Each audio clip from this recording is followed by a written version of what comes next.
8:03 the time. Welcome to the Mornings with Ed show on the all-new Voice of Laguna. I've got passerbys right now lamenting the fact that my New York Knicks lost by 32 points yesterday. They were down by 40 for a good portion of the game.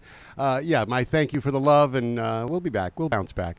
8:03 the time, and it's a beautiful Monday. And as we do each and every Monday, we present the Artist Corner. The Artist Corner is brought to you by the folks at the Honacar Foundation for Arts and Culture. And I could not be happier to have this artist sitting directly across from me. She is the genius that created the artwork on our walls here. So when you walk by the radio station, no one looks at me, no one looks at the equipment, no one looks at anything else other than these magnificent works of art that hang on the wall here in the studio. They are spot-on, perfect captures of Bob Marley, Mick Jagger, and Taylor Hawkins, and to talk to us about these and everything else that she's doing, and she is incredibly busy, we welcome Tatyana Zen. Welcome, Tatyana. How are you today? Thank you, Ed. Good morning. It's great to be back. It is great to see you. Are you a morning person? Are you? Not at all. I am. I went to bed at 5 o'clock this morning. Okay, yes. so you. I am a morning person. You are a morning person. I went to bed at 5. The 5 a.m. club, it's reversed. Well, thank you for being here this morning. You look bright. You look awake. You look cheery. You're all the right things. Pretending. Yeah. Okay. Well, acting, Ed. All right. Well, great. Thank you again for being here. You know as well as I do, because you were here a couple of weeks ago with some of your other works, how much attention these walls get, specifically because of you. So I cannot. Oh my gosh. I cannot I don't thank think you. so. Oh, I do. I cannot thank you enough for these amazing masterpieces they're just magnificent on the wall. Seeing that you're Mick Jagger's brother, I think it only makes sense for you to be surrounded by the greats. Well, I appreciate that. So, if I may, and I don't want to embarrass you during this conversation, because I know that of all the artists that I've spoken to, you are among the most modest of them. You really are. Someone has to pull someone has to pull it out of you, actually. What you are able to capture when you do a Mick Jagger or a Taylor Hawkins or a Bob Marley with the beautiful One Love over in the corner. What is it about their souls that you see when you put paint brush to canvas? What is it about the soul of someone that you are interpreting? It is quite a journey, and by the time, from the moment I start a portrait, by the time I finish, I feel like I really know this person. It is crazy to feel that just being in the presence of someone's image and thinking about them by looking at them, contemplating their look, thinking about what were they thinking during the moment of this epic photo that was taken years ago, and just trying to understand what is their point of view on the world. That gives me a richer perspective on my art. My art is simply a reflection of their state of mind, right. The way I look at it. Right. And if I may, and specifically, if I may just point to the Taylor Hawkins masterpiece on the wall, what did you see there? I just saw pure and raw passion. He was so in the moment. Right. And that is what scientists call 0 point, creative moment. That's moment then time stands still. Right. I saw that eternity in his movements, in the photo that was taken at the top of his performance when he wasn't even there. He was part of the scene, and it's just so epic just photo. Beautifully described and beautifully interpreted as well. I know, I'm like running out of words. No, that was perfectly described, and I think you interpreted the photograph and the moment as well as could be to capture it on canvas. Nirvana, you call it, right? Right. It's peak performance. Right. You never seem to stop. Even now, when you walked up here 10 minutes ago for the conversation, This was, and I mentioned to you yesterday when we were going back and forth on text. It's going to be just a conversation about you. You don't have to do any work while you're here. Yet you can't seem to not work. It's not possible now. The mind is always busy, and that is probably a beauty and the curse of a creative mind. You never stop working, but work doesn't seem like work. It's play. Right. And I know why you bring artists at 8 a.m. on a Monday morning, which is usually the most depressing time for everyone. There's a little cruelty to that, isn't there? There is. There's definitely. So you're,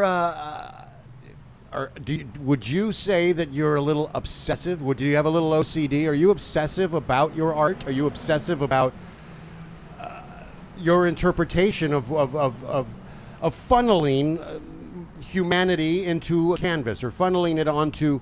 Now you're doing tattoos, so skin. I've seen some of the tattoos you do. Amazing. Are you obsessive about that? That is a very interesting point. I went my entire life without knowing that I had ADHD. Okay. And okay. A couple months into realization that my brain works differently, it was definitely an aha moment, realizing that I don't feel and think like everyone else.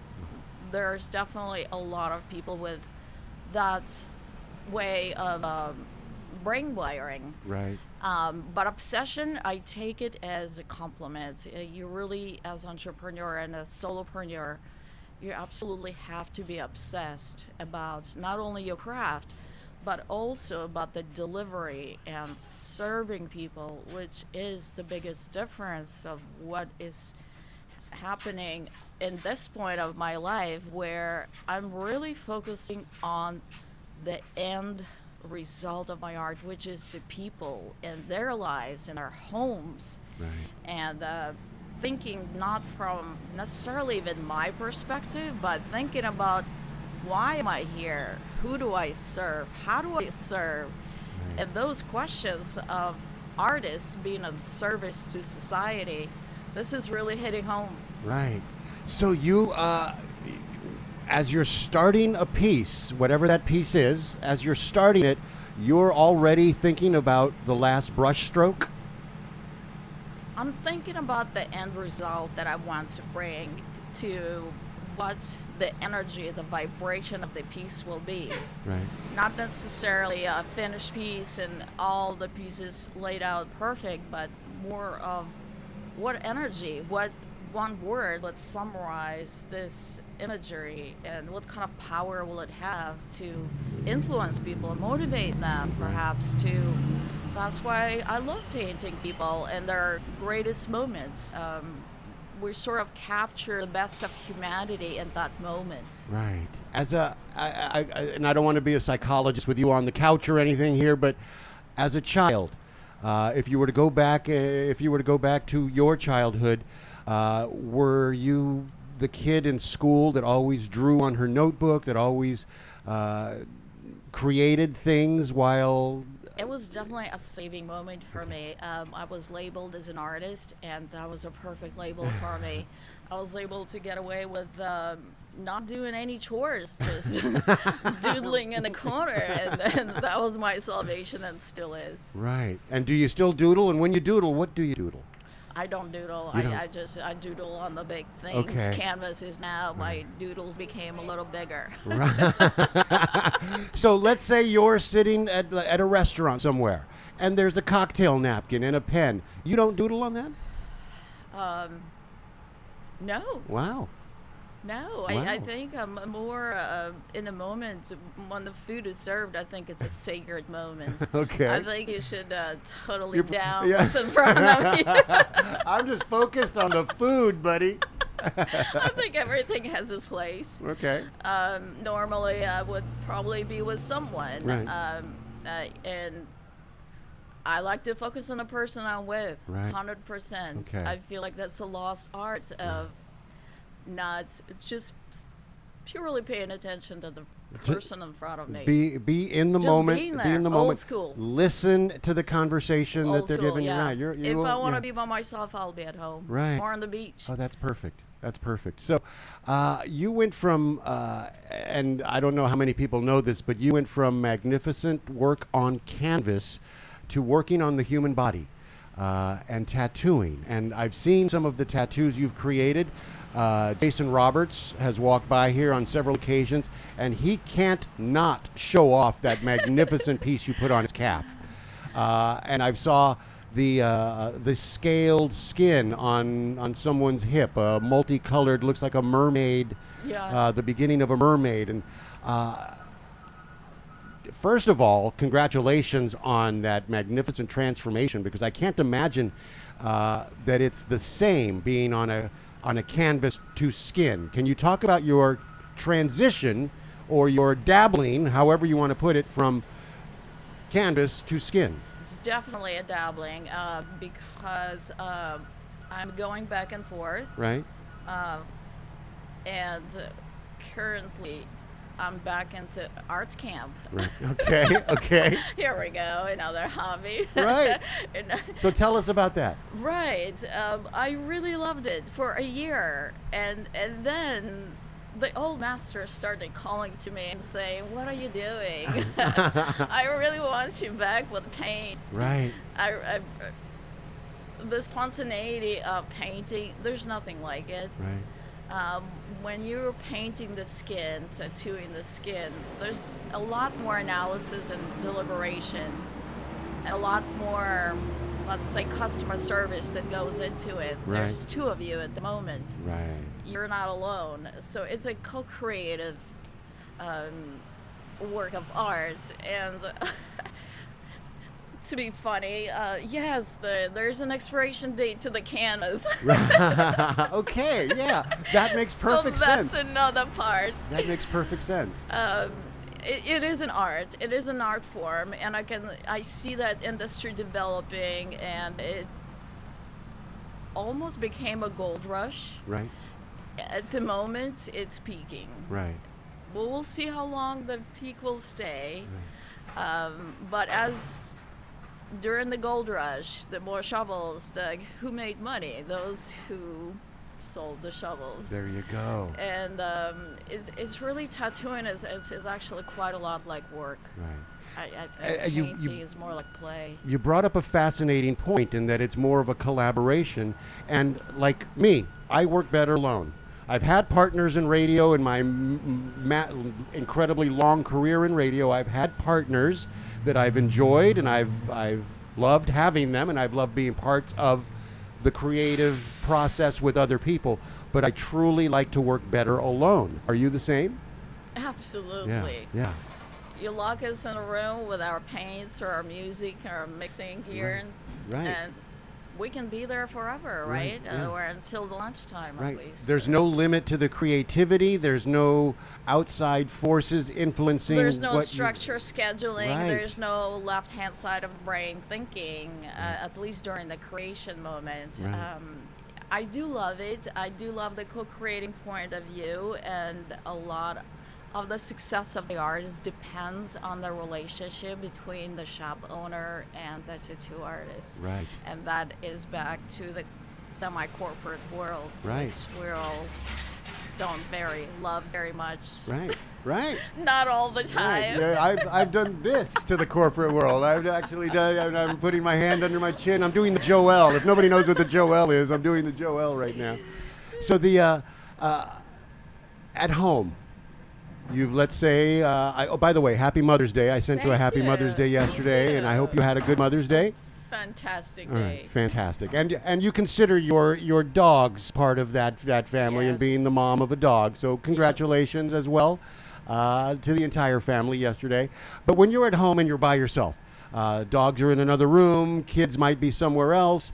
Can you work on multiple pieces at the same time, or must it be focused on just the one? Most artists do Simultaneously. Yep, that one. Work on different pieces, let's say 5 to 10 pieces at the same time. Right. Not necessarily in the same session. Each session is about 4 hours Okay. before you seriously need to take a break. During that one session, only one piece gets worked on. In a couple of hours, maybe another piece gets picked up, Right. or a dog needs a walk. Right, right. And you need a break. Or I need to go to the beach. Right, Yeah. something. Right. Is there a piece right now that you've set aside for maybe months or years that you pull out and go, I'm not, I can't finish this, or I don't have the right piece for? Is there a piece that's waiting to be finished that has been there for a while? And what is that process like? Right, that's pretty much describes most of my house and the problem with storage. Right. Because I probably have about 100 pieces that are started and never finished. Okay. Probably indicative of the way I'm thinking. Right. Starting, getting more information, putting that on hold, Right. contemplating, is this a priority right now? And I would say that the artwork really is a good reflection of the state of mind of the artist. Right. And some artists got to a point where they sold every piece and they're selling their pieces every week. And I'm trying to get to that point. Right now there's a lot of starting and not finishing. Right. As greater and newer ideas come to mind, gotta put that on hold, start something new. Right. So this year, this October, and I don't want to let the cat out of the bag, but I'm going to.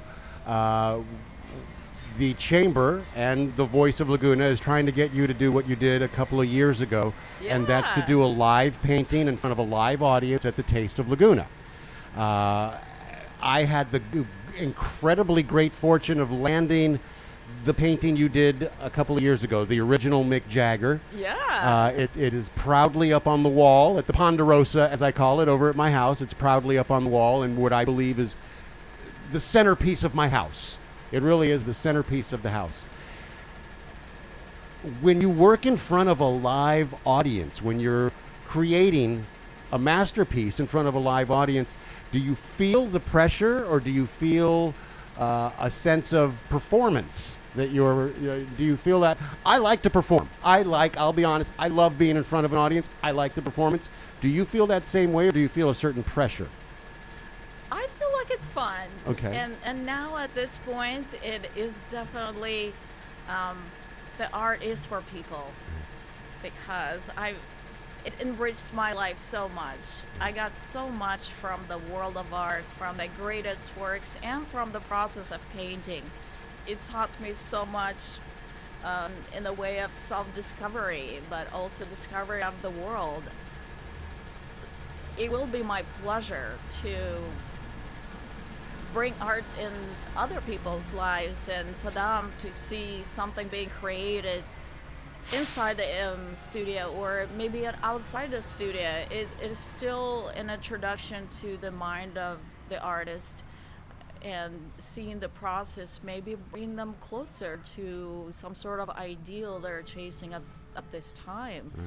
Because each, let's say, singer or musician represents a line, a word. Let's say Taylor is passion. Right. Mick Jagger is resilience. I don't know, what word does he describe to you? Energy. Energy. Pure energy to me. Bob yeah. Marley, love, definitely. right. So whatever the imagery is, if it's a person or a landscape, whatever the feeling, the vibration, it is wonderful to share that with people, and for people to feel like it's part of them, Right. especially for Laguna people, Right. since it's an art colony. Right. So when you see someone, and I came across this thought yesterday as I was sitting at a stoplight. I looked over and I saw a gentleman in a car, and he was lost in thought. He was sitting at the light also, but he was lost. And I just watched, and I didn't want to creep him out or anything, but I just watched him for a second. And here's this guy with an older gentleman, kind of just in his own world, in his own thought for a second. And I thought, if I were a painter, if I was an artist, I would want to capture that. Are there moments like that that you see throughout the day? Are there All just the regular? time. So you do? I am one of those creepy people that might come up to you and ask you if I can take your photo. Okay. I've been told no, so. Okay. And would that photo change? For instance, you caught the moment, you say, and then you go up and you ask for a photo. Do they change in that photo? They do, and I just say, just act normal. I Right. might snap a photo of you. Okay. All right. Well, that's kind of cool. Yeah. I've never noticed a creepy factor with you, by the way. So yeah, there. Are you getting ready for Sawdust this year? Are you? Oh, wow, yes, that is so much fun. We're back there again, and the great thing is our booth's going to be up for 2 years again, Okay. so we wouldn't have to rebuild them. Congratulations there, because I know that That that's a task in Great itself, win, right? Yeah. Right, and I got a great spot this year, so I can't wait to get started. Good. Are you at the same location as last summer? Or no. We're it's all by lottery pretty much. Okay. So we changed spaces. Okay. All right. And you're happy with this year's space as well? Very much so. All right. yeah. Where are you, by the way? I'm right by Gigi's Bistro, Oh, perfect. Yeah. Perfect spot. the All right. second stage. All right. Okay. Very good. And are you working on something specifically for Sawdust this year? And Absolutely, I will be bringing a lovely views of Laguna. okay. Not only the portraiture, but also these crazy steep hills and streets and the views that are iconic Laguna views. Will be bringing a lot more landscapes of Laguna Okay. and flowers. I don't know, it's May, so in April, so flowers are just a huge inspiration. Okay. And when you see, obviously, in every day you're looking at the ocean. We all have this here living in this community. We have an advantage to see this beauty every single day. It never gets old, does it? It never does. It's such a jewel, and what a privilege to be able to live in such a beautiful town full of beautiful people. And you're one of them. Oh, so that's thank very you. I kind. appreciate And this it- opportunity. I appreciate you, and this is an aw shucks moment for me. Thank you. and That I don't means a know lot. how you stay enthusiastic, motivated, and happy. It's conversations like this. It is Really? exactly it is these moments. And a few weeks ago, when you were here with a lot of your other artwork as well, we had the sidewalk sale. We ran into artist Susan Leonard, who you had a conversation with. I'm curious as to, I was really fascinated by that moment. Well, here are two of my favorite artists having a conversation about the state of art in Laguna Beach.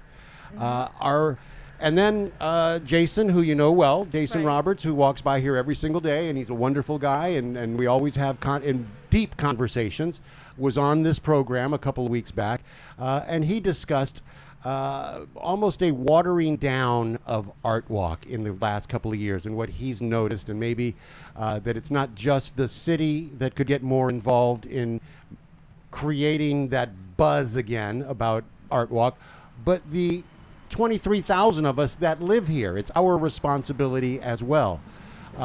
Does the community itself, the individuals in the community, do they support the artists as much as you would like? Well, I also understand the community. There's a lot being thrown at people at this time. As some families are probably rebuilding after COVID, and some are doing extremely well. It is a restructuring time, so I understand when things are changing. The difference between other art galleries as general and art galleries in an artsy town like Laguna is that the cost of the rent dictates the kind of galleries that are able to be here. And unfortunately, very little of that is driven by artists themselves, Right. which means it is up to the gallery owners to create the buzz. Right. Right. And that is kind of fell through the crack in the last couple of years, maybe due to COVID, but also due to just changes Right. in the community. Just understanding where the general population goes to buy art is Right. probably would be beneficial for artists to take a look at what are the venues of selling their arts. Right. Oh, wonderfully stated. Perfectly stated. Thank you for that. So again, as I've mentioned before, I could not be more proud that your work hangs on our walls. It is truly the eye catcher that is this corner. When people drive by, when they walk by, the first thing they are drawn to is not me. It's not it's the art on the walls, and I cannot thank you enough for those pieces. And or your creative skills. I will ask you one final question before I roll out of here. In capturing these faces, and I'm going to use these three and the Jimi Hendrix behind me as examples. There's a spirit in the eyes of each of them. There is something in the eyes of these pieces and the other pieces, the Janis Joplin that you've done, and I could list all the names of the faces that we see, but there's something in the eyes. Does a creation of yours start with the eyes, for instance, or does it? Where do you start? Well, Am I asking you to reveal a secret at this point, or no? Oh God, no, Okay. not at all. I'm just using the same method that's been used for thousands of years by the old masters. You start with the same way.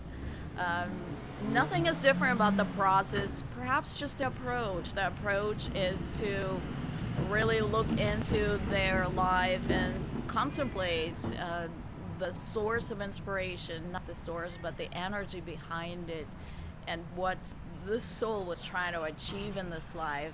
Many times I paint people that are passed on, so it's easy to see their legacy and the milestones that turned them into that great person we all love right now. Right. And just as a final word, I just want to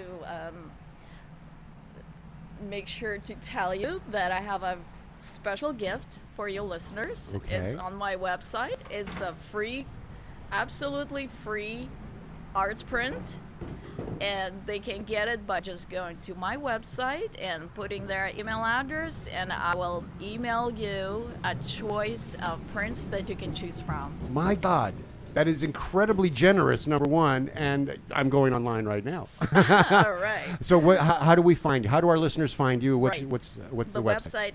Is my name, TatyanaZen.com, Okay. and it will be right on the first page, and it spells TatyanaZen, Zen.com. Okay. We will absolutely, listeners will look forward to that. Thank you for that generosity, and thank you for announcing it here. And again, the very best summer at Sawdust. And I can't wait to see you painting live in front of a live audience at the Taste of Laguna. And, of course, many more trips here because you're never finished at the studio for some reason. Right. I still have to paint you. Yeah, right. And a tattoo while you're at it. Well, I appreciate both. Yeah, thank you very much. I'm sure there are better subjects, but I appreciate that. Thank you. Tatyana Zen, it's always a pleasure to speak with you. Thank you. Thank you very much. Artist Corner brought to you by the folks at the Honacar Foundation for Arts and Culture. Today's artist, Tatyana Zen. 8:32 the time.